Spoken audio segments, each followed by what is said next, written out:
Baik,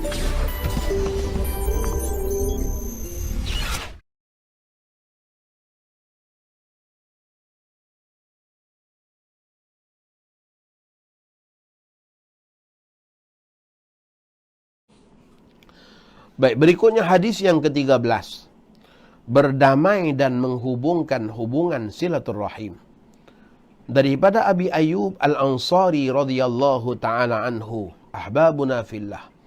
Abu Ayyub Al-Ansari radhiyallahu ta'ala anhu, nama beliau yang sebenar ialah Zaid bin Khalid Al-Ansari An-Najjari. Beliau daripada Bani Najjar. Maka bila disebut Bani Najjar bermakna Abu Ayyub Al-Ansari ini adalah mereka yang sama susur galurnya dengan ibunda Rasulullah sallallahu alaihi wasallam. Ya, kerana Aminah binti Wahab itu An-Najjariyah, seorang wanita daripada Bani Najjar. Maka ya, Zaid bin Khalid An-Najjari ini adalah Khalid bin Zaid An-Najjari ini adalah Abu Ayyub Al-Ansari radhiyallahu taala anhu adalah saudara mara Rasulullah sallallahu alaihi wasallam sebelah ibunda Nabi sallallahu alaihi wasallam. Abu Ayyub Al-Ansari radhiyallahu taala anhu dalam sejarahnya sangat gemilang, tuan-tuan. Beliau tidak pernah terlepas dalam mana-mana peperangan yang berlaku di zaman Nabi sallallahu alaihi wasallam. Zaman Nabi kita ada 52 peperangan, maka Abu Ayyub ni ikut semua peperangan. Bahkan satu kelebihan dan kemuliaan yang Allah Subhanahu wa taala berikan kepada Abu Ayyub Al-Ansari radhiyallahu taala anhu ialah rumahnya menjadi tempat kediaman Rasulullah sallallahu alaihi wasallam bukan sebulan, bukan 2 bulan, bahkan berbulan-bulan lamanya. Nabi kita mendiami rumah Abu Ayyub Al-Ansari selepas peristiwa hijrah baginda sallallahu alaihi wasallam. Abu Ayyub Al-Ansari radhiyallahu taala anhu juga sering menghantar makanan kepada Rasulullah sallallahu alaihi wasallam.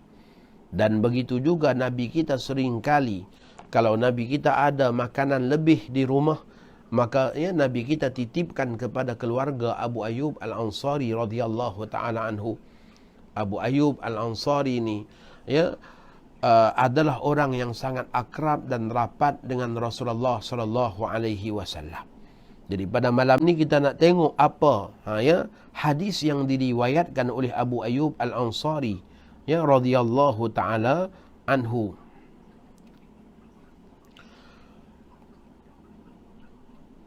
Anna Rasulullah sallallahu alaihi wa alihi wa sahbihi wa baraka wa sallam qala la yahillu li muslimin an yahjura akhahu fawqa 3 layalin yaltaqiyani fayu'ridu hadha wa yu'ridu hadha wa khairuhuma alladhi yabda'u bis salam.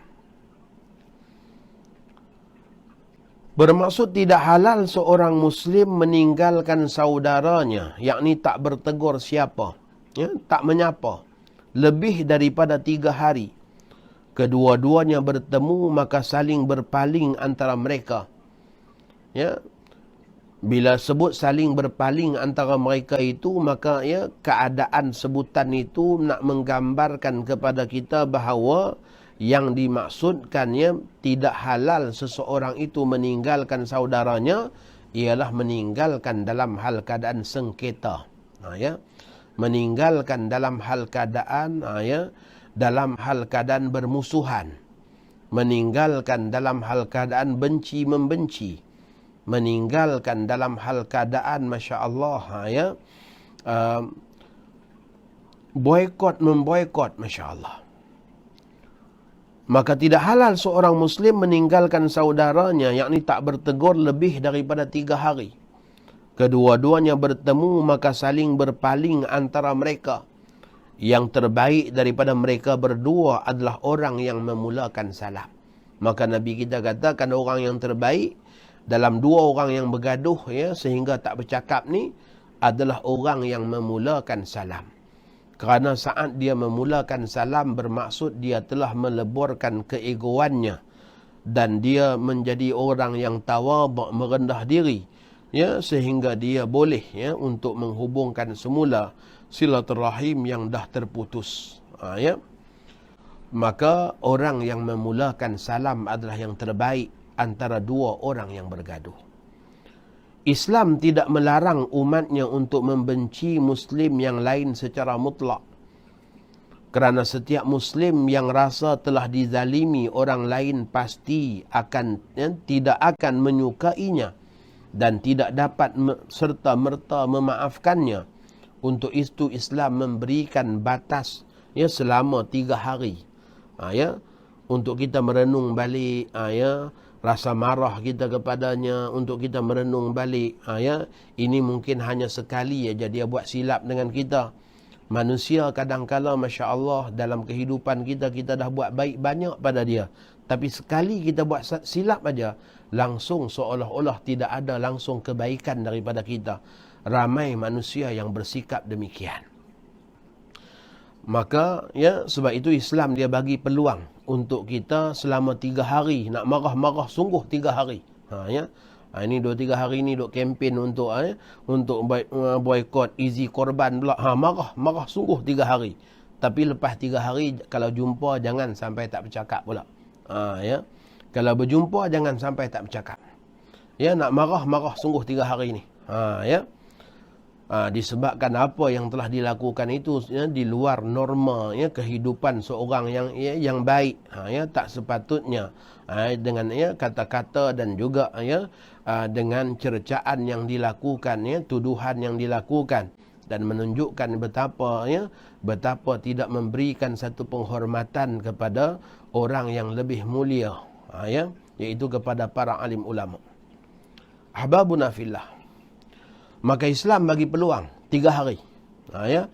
Nak marah-marah sungguh, nak boykot sungguh, tapi 3 hari aja. Lepas daripada 3 hari itu, kalau berjumpa, cakap balik. Jangan sampai kita memutuskan hubungan silaturahim. Ya.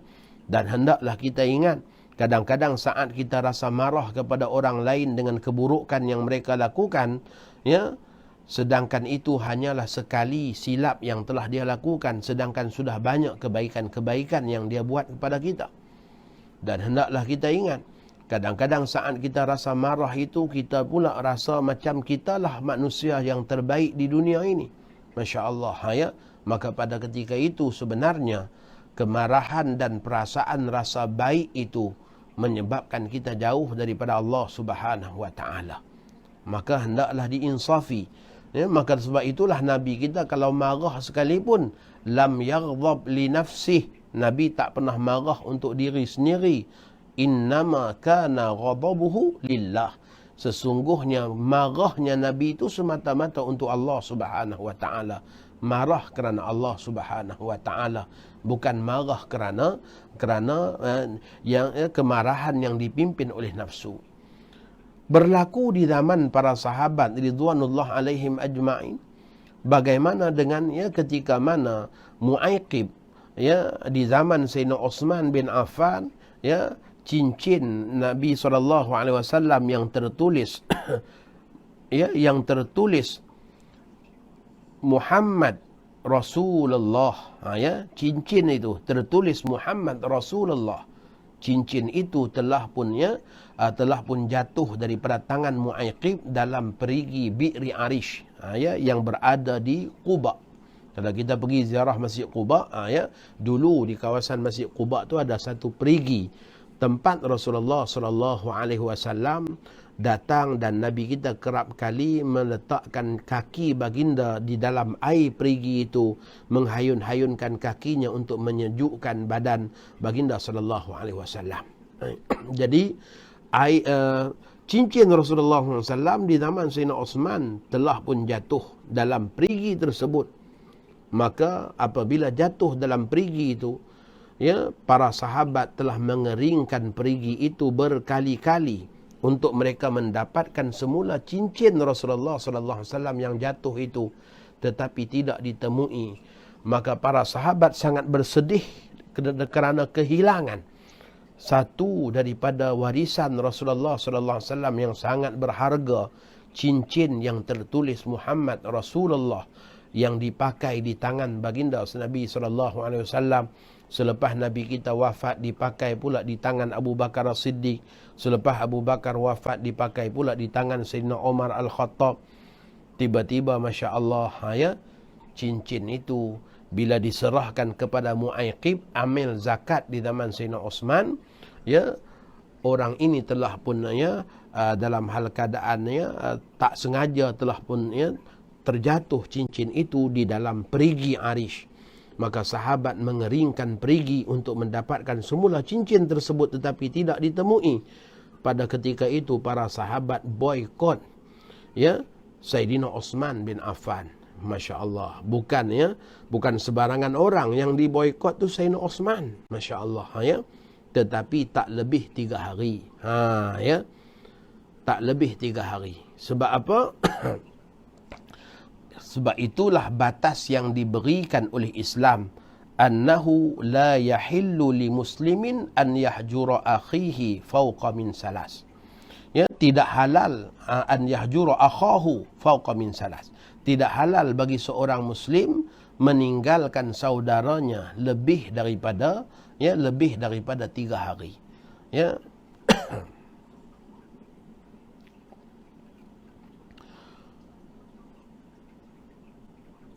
Maksud, ya, yaltaqiyani fayu'ridu hadha wa yu'ridu hadha. Mereka ni bila berjumpa akan berpaling, seorang ke sana, seorang ke sini.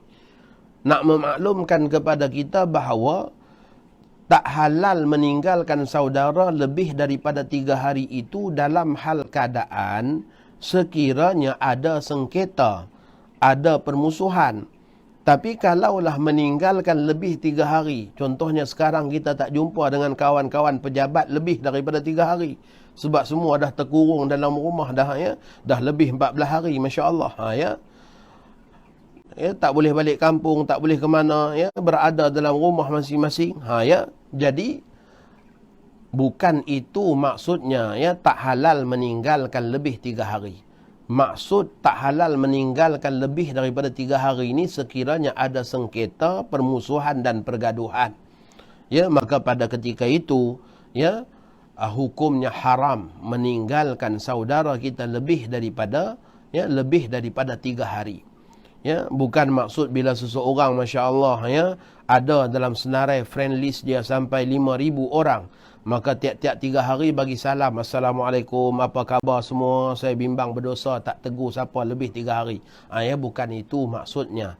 Ya, ini hanyalah maksud bagi mereka yang, ya, dalam hal keadaan bersengketa. Ya, kita tak lama lagi akan menyambut nisfu Sya'ban. Esok malam, ya, adalah malam nisfu Sya'ban. Ya, malam nisfu Sya'ban ni malam yang digalakkan untuk kita, ya, salah satu daripada malam yang mustajab doa. Jadi insya-Allah esok malam kita akan sama-sama, ya, baca doa selepas pengajian pada esok malam.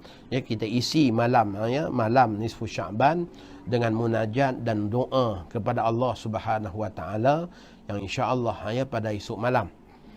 Kemudiannya, ya, malam itu juga digalakkan kita memperbanyakkan qiyamul lail, ya, kerana ia merupakan salah satu daripada da'bus salihin, kebiasaan orang-orang saleh. Dan keesokan harinya, iaitu pada, ya, 15, ya, hari bulan Sya'ban adalah hari nisfu Sya'ban, yang mana digalakkan pula kita untuk berpuasa. Ya, hari di mana Allah Subhanahu wa taala memerhatikan kepada hamba-Nya.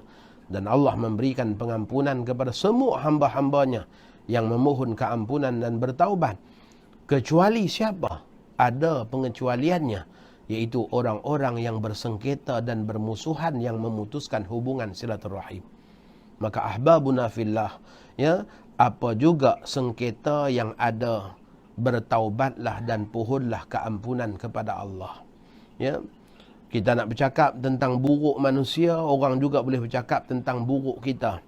Kita nak bercakap tak suka pada orang, orang juga boleh bercakap tak suka pada kita. Banyak perkara boleh orang senaraikan, ya, ketidaksukaan mereka kepada kita. Maka masing-masing insaflah. Semua akan kembali kepada Allah dan semua akan dihisab. Ya, maka ambillah satu contoh kebaikan yang dilakukan oleh Imam Bukhari rahimahullahu taala anhu. Imam Bukhari mengatakan bahawa aku kalau mati sekalipun takkan ada seorang yang boleh tuntut dosa mengumpat terhadapnya. Masya Allah.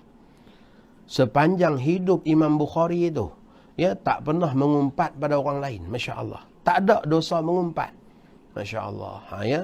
Kita hari ni Masya Allah kadang-kadang buka aja, buka aja Facebook, Masya Allah, orang ni kata pada orang ni komplain orang ni komen orang ni, Masya Allah, orang ni kutuk orang ni, seolah-olah hidup ni dalam hal keadaan macam tak berdosa, mengata pada orang tak berdosa, mengumpat pada orang tak berdosa, mengenji pada orang. Maka insaflah dan jangan sampai pada hari-hari yang sepatutnya kita beroleh kebaikan dengan pengampunan, kita tak dapat pengampunan daripada Allah Subhanahu wa taala. Dalam hadis yang lain disebutkan dalam Sahih Muslim, baginda sallallahu alaihi wasallam mengatakan tuftahu abwabul jannah yaumal isnain wa yaumal khamis fayughfaru likulli 'abdin la yusyriku billahi syai'a illa rajulan kanat bainahu wa baina akhihi syahna fayuqalu anziru hadaini hatta yastaliha. Pintu-pintu syurga dibuka pada setiap hari Isnin dan Khamis. Dibukakan pintu syurga itu adalah dibukakan untuk keampunan Allah, tanda besarnya rahmat Allah Subhanahu wa taala. Lalu diampuni seluruh hamba-hamba yang berbuat, hamba-hamba yang tidak berbuat syirik. Semua orang Allah ampun. Kecuali orang yang sedang bermusuh dengan saudaranya. Nabi kita guna perkataan syahna. Syahna ni tuan-tuan bukan sekadar tak bertegur dan tak bercakap. Tapi syahna ni saling jatuh menjatuhkan. Orang ni pergi duk kira, senaraikan keburukan kawan ni, yang kawan ni pun sama juga pergi duk kira pula keburukan kawan dia. Saling nak menjatuhkan. Pagi petang siang malam menyanyinya sama aja.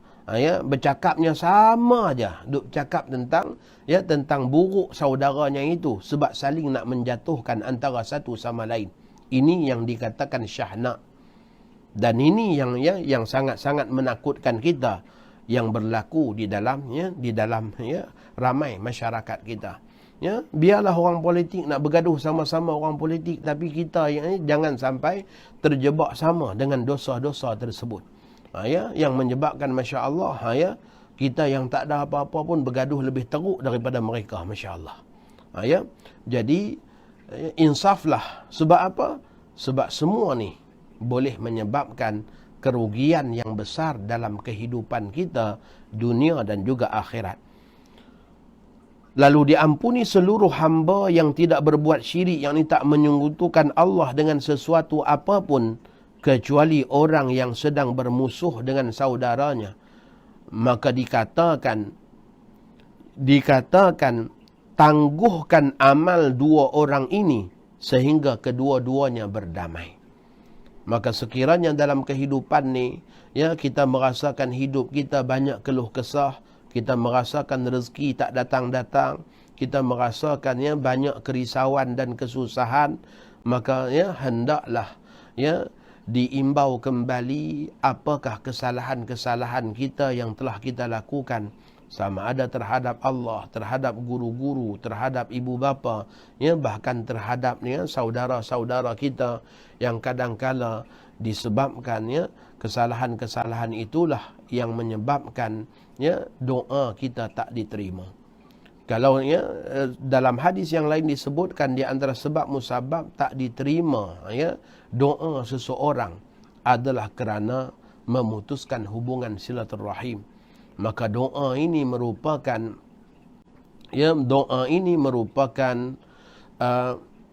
mukhul ibadah. Nabi kita katakan ad-du'a'u mukhul ibadah. Doa itu adalah otak kepada segala ibadat. Maka pada ketika itu, kalau dengan saat doa tak diterima, Maka begitulah juga dengan seluruh amal-amal kita tak diterima Allah, yakni ditangguhkan sehinggalah pada saat kita berbaik-baik semula. Maka Nabi kita maklumkan, wa khairuhum alladhi yabda'u bisalam. Dalam dua orang yang bersengketa, dua orang yang bergaduh, dua orang yang tak bertegur siapa, dua orang yang benci membenci, yang terbaiknya adalah orang yang memulakan dengan salam, iaitu saat bertemu. Dalam hadis yang lain Nabi kita katakan, apabila bertemu dua orang Muslim, fayatasafahani, lalu mereka berjabat tangan, maka gugurlah dosa daripada kedua-dua orang. Maka dengan sebab itulah selalu dikatakan hulurkan tangan, leburkan dosa di tapak tangan. Tapi musim Covid ni tak payahlah salam. Sebab kita nak mengelak daripada jangkitan wabak dan sebagainya. Maka di musim-musim ni kita istilam saja. Angkat tapak tangan saja. Istilam saja sebagai tanda kita memberikan penghargaan yang biasanya kita bersalam. Jumpa kawan-kawan, jumpa guru-guru kita pun hanya sekadar kita angkat tangan dan kita letak di dada. Tanda itu sebagai tanda penghormatan dan juga tanda kasih sayang. Kerana ni musim-musim kita tak bersalam. Dan tak tahu sampai bila kita nak ada macam ni tuan-tuan.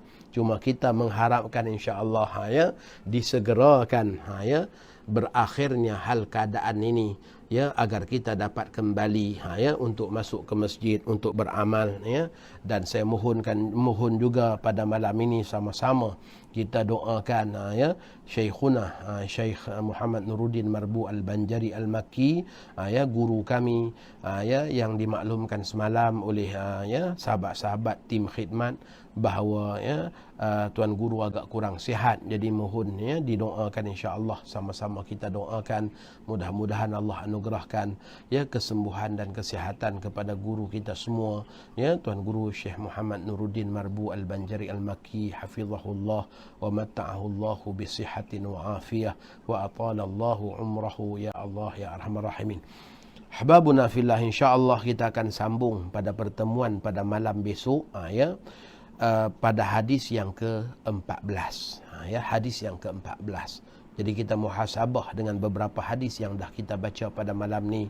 Mudah-mudahan kita dapat ganjaran pahala yang banyak dan kita dapat mengamalkan tiap-tiap daripada hadis yang telah kita bicarakan. Jadi kita akhiri pertemuan kita dengan munajat kita kepada Allah, pengharapan kudus kita kepada Allah, yang mudah-mudahan Allah limpahkan kepada kita anugerahnya dan kebaikannya buat kita. Al-Fatihah.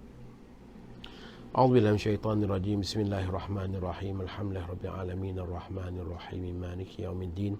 Iyyaka na'budu wa iyyaka nasta'in. Shiratal mustaqim, shiratal ladzina an'amta 'alaihim ghairil maghdubi 'alaihim waladdallin. Amin. Bismillahirrahmanirrahim. Alhamdulillahi rabbil alamin wassalatu wassalamu ala asyrafil anbiya'i wal mursalin sayyidina Muhammadin wa ala alihi wa sahbihi ajma'in. Ya Allah ya arhamar rahimin, kami tadahkan tangan kehambaan dan kesyukuran kepadamu ya Allah, mensyukuri nikmat dan rezeki yang telah kau anugerahkan kepada kami. Sebesar-besar nikmat yang telah kau berikan kepada kami adalah nikmat iman dan Islam, nikmat persahabatan dengan orang-orang yang baik, nikmat mendapat ibu ayah yang baik, nikmat ya Allah mendapat pasangan dan anak-anak yang baik. Ya Allah ya arhamar rahimin, kami mensyukuri tiap-tiap nikmat yang telah kau berikan, yang mudah-mudahan dengannya ya Allah engkau tambahkan lagi dan kau berkatkan seluruh nikmat yang telah kau berikan kepada kami. Ya Allah ya arhamar rahimin, kami menadahkan tangan dalam hal keadaan kami sangat-sangat mengharapkan bantuan-Mu, mengharapkan pertolongan-Mu, mengharapkan belai kasih-Mu ya Allah. Ya Allah, pandanglah kepada kami semua yang bersungguh-sungguh mengharapkan pada malam ini ya Allah, agar engkau rahmatilah kami semua dan seluruh ahli keluarga kami. Rahmatilah ibu ayah kami, rahmatilah adik-beradik kami, rahmatilah anak isteri kami, rahmatilah ya Allah teman-teman dan sahabat kami, rahmatilah siapa juga yang mengenali kami ya Allah. Ya Allah ya arhamar rahimin, bahkan rahmatilah ya Allah seluruh umat Nabi Muhammad sallallahu alaihi wasallam. Ya Allah ya arhamar rahimin, seluruh dunia dalam hal keadaan sengsara dan mengharapkan kesengsaraan ini dapat diselesaikan dengan segera. Namun kami tahu ya Allah, semuanya dalam pengetahuan-Mu, dalam kekuasaan-Mu, dalam kudrah dan iradah-Mu. Maka padamu lah ya Allah kami pasrah dan berharap. Bantulah kami semua ya Allah. Bantulah kami semua ya Allah.